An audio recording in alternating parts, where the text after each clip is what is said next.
ভৈমী বা জয়া একাদশী ব্রত কবে পালিত হবে? হরে কৃষ্ণ।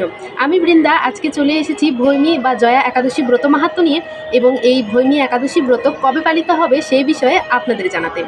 তো আসছে আগামী 29শে জানুয়ারি রোজ বৃহস্পতিবার পালিত হবে এই ভৈমী বা জয়া একাদশী ব্রত। মাঘ মাসের শুক্লপক্ষিয়া এই একাদশী ব্রত মাহাত্ম্য ভবিষ্যোত্তর পুরাণে যুধিষ্ঠির শ্রীকৃষ্ণ সংবাদে বর্ণিত করা হয়েছে। গরুড় পুরাণে মাঘ মাসের এই শুক্লপক্ষের একাদশী ব্রতটিকে ভৈমী নামে অভিহিত করা হয়েছে। এই তিথি সর্বপাপ বিনাশিনী, সর্বশ্রেষ্ঠা, পবিত্রা, সর্বকাম ও মুক্তি প্রদায়িনী। এই ব্রতের ফলে মানুষের কখনো প্রেতত্ব প্রাপ্তি হয় না। এই জয়া একাদশী ব্রত ব্রহ্মহত্যাজনিত সমস্ত পাপকে অনায়াসে বিনষ্ট করে ফেলে। এই ব্রত পালনে সমস্ত প্রকার দানের ফল লাভ করা যায়। সকল যজ্ঞ ও তীর্থের ফল অনায়াসে লাভ হয়ে যায় এই ভৈমী বা জয়া একাদশী ব্রত পালনের ফলে, এবং অবশেষে মহানন্দে অনন্তকাল ধরে বৈকুণ্ঠ লোকে বাস হয়ে থাকে।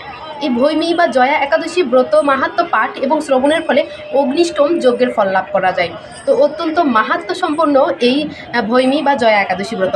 তো আসছে আগামী 29শে জানুয়ারি রোজ বৃহস্পতিবার পালিত হবে এই ভৈমী বা জয়া একাদশী ব্রত। আপনারা অবশ্যই নিজে ব্রত পালন করবেন এবং অপরকেও ব্রত পালনে উৎসাহিত করবেন, আর ভিডিওটা শেয়ার করে সকলকে এই ভৈমী বা জয়া একাদশী ব্রত মাহাত্ম্য শ্রবণের সুযোগ করে দিন। হরে কৃষ্ণা।